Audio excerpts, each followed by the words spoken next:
emoshela la. Oh, yes. Nangu uNkulunkulu owafika kuThabethe eyisidakwa wafike wasusa konke usukwazi nanokuhlonipha. Nangu sibanibani okwakuthiwa alufakwa kuye. Sekwazi nanokuxolela.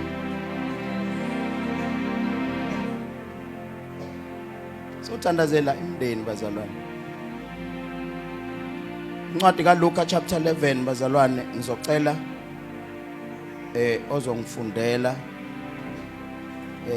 ngiyacela ke mama Thabethe ungizama nami ngoba lapho ubabiza ba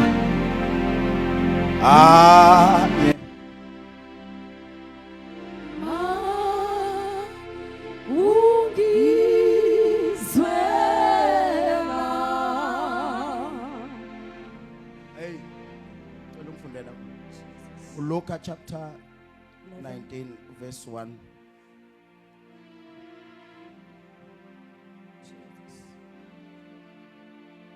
Yezwa amazwi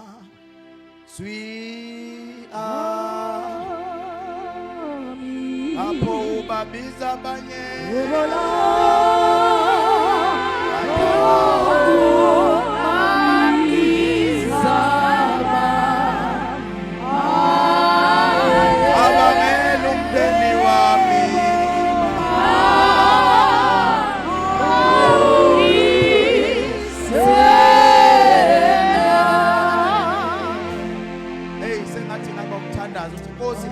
fixing that family, fix mine as well. Oh, ngegama likaJesu. Njengakuletha ukuthula kuloya mndeni njengoba uhlanganisa loya mndeni khumbula Noah. Oh, hallelujah. Njengoba uhlanganisa loya bhuti nosisi ungabisangishiya nami ngoba angizwani nobhuti wami angizwani nosisi wami angazi sibangani. Hey, ma usubaphendula ngikhumbule la. Oh Jesus. Luka chapter 19 verse 1. Wangena eJericho wadabula khona. Bheka kwakukhona indoda igama layo linguZakewu. Ingumtheliso omkhulu icebile. Yayifuna ukumbona uJesu ukuthi ungubani. Yahluleka ngenxa yesixuku ngokuba yayimfushane. Yagijimela phambili. Yakhwela emthombeni ukuba imbone ngokuba ebeza kudlula ngakhona. Esefikile uJesu kuleyo ndawo wabheka phezulu wathi kuyo, Zakewu shesha wehle ngokuba namuhla ngimelwe ukuhlala endlini yakho. Washesha wehla wamamukela ngokuthokoza. Hey bazalwane, lapha sithola indaba kaZakewu elithi iBhayibheli wezwa ukuthi uJesu uzodabula eJericho. Lithi ke iBhayibheli wayefuna ukumbona lo Jesu ukuthi ungubani. Jesus. Kungenzeka ukuthi wayesezwile izinkulumo ezithile ukuthi nguye lo Jesu ohlanganisa abangazwani emndenini. Nguye lo Jesu ophilisayo, nguye lo Jesu othintitha nempabanga ehlele ezaleni ehlalise namakhosi. Nguye lo Jesu okwazi ukugcina umuntu omusha. Nguye lo Jesu okwazi ukuvula indlela ehlane. Nguye lo Jesu okwazi ukuphilisa abagulayo. Nguye lo Jesu okwazi ukwenza impumputhe ibone. Wayesethi ngifuna ukumbona ke nami lo Jesu ukuthi ubani. Lithi iBhayibheli waseshawa into yokuthi kunesixuku kanti mfishane. But akekho kumuntu watshela uZakewu ukuthi gibela esihlahleni. It came on his within.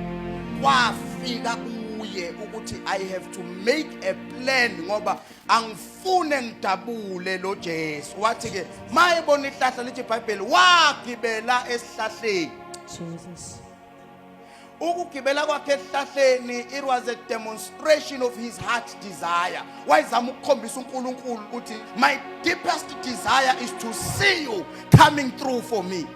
Injongo yami ukubona uvela empilweni yami. lithi iBhayibheli embona uJesu ehlatheni wathi zake uyehla Jesus. ngoba namhlanje ayaya yabona ngoba usufikile eGrace uNkulunkulu uyabona ukuthi isona hlahlo obona ukuthi uma ugibela kuso namhlanje kuyile Sunday uzodibana naye.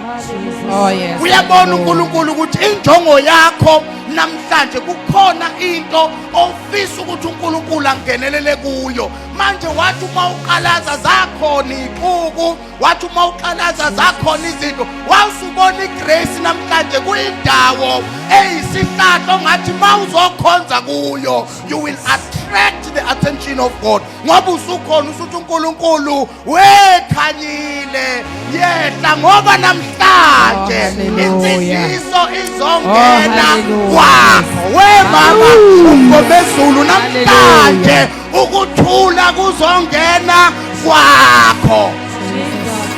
Mighty God. Namhlanje uthando luzongena kwakho.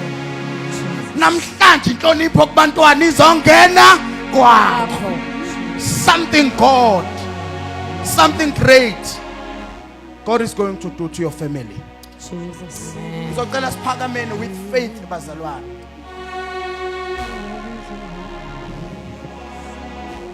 Umama uThabethu ukhulume ngesivunguvungu. You know the storm in your family. Uyayazi into exosha ukuthula emndenini wakho. I want you to confront it with faith. Oh yes. Uthi uNkulunkulu, Jesus. I am tired Yes. ukubona umndeni wami kungenakuthula kuwo. Yes. Noma ngathiwa wena awuboni ngasolinye nobafowenu. Ayiceba leyo ntaba kuNkulunkulu. Oh yes. Ceba leyo ntaba uNkulunkulu wena ntaba yokungazwani phakathi kwami nabafowethu. Ngikuphosela olwandle. Oh And yes. mawuphuma la noma ngakuthiwa it's been years ungakhulumi nabo. Mawuphuma la do an act of faith. Fikuthatha ucinge ekhaya. Hallelujah. Ufonela umfowenu ufonela umama sawubona bhuti. I was just checking up on you. Oh yes. You will Hallelujah. see God. uNkulunkulu Amen. today will never leave you unattended. Amen. He is going to attend you and he will going to restore the relationship Ngegama lika that you used Jesu. to have with your family. Oh yes.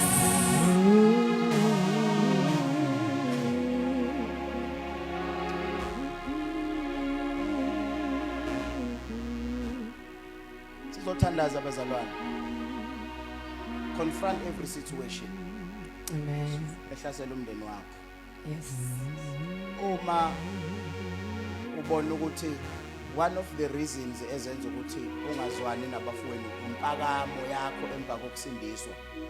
Nawe deal with yourself. Amen. Inkosi yebo ngiqhamazelile angikhulumanga kahle. Yebo I was trying to advertise lento yensindiso but amagama engiwasebenzisile were not okay. Yeah. Did not sit well to the heart of my family. Ngisize ke uNkulunkulu manje ngiyithoba. Ungadubi insindiso. Khipha amazwi owawasebenzisa ekupromotheni uJesu omamukelile. Amen. Don't use amagama azobenza ngathi bona uma wababiza ngamadimoni go home and apologize. Amen. Peace must start with you because wena umntwana kaNkulunkulu. Jesus. Uma kuwena ungahloniphi hamba uyoxolisa ekhaya. Amen. Xolisa kumama, mama I'm sorry I've wronged you. Angibehavanga njengentombazana. Oh Ngiyaxolisa yes. mama. Yebo ngiyasebenza mina othenga ukudla but ngiyaxolisa nje ukuthi mangena la ekhaya kube ngathi lo muzo wami. Hallelujah. Humble yourself. Mama kukaNkulunkulu and God will restore the relationship that you used to have ekhaya. Ave imnandi nje lento yokuphuma ekhaya. Yes. Bazi ukuthi usindi uphume nje ekhaya kunentokozo. Amen. Lento ukuthi uma uqhamuka bacashe ngisho abadlwane kodwa uthi usindisiwe. Hey, Jesus. Lithi iBhayibheli ungukukhanya kwezwe. Oh yes. We are the light. Wherever we go kumele kube nokukhanya.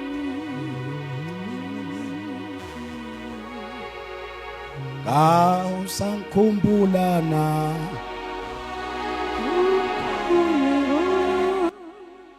kanti baba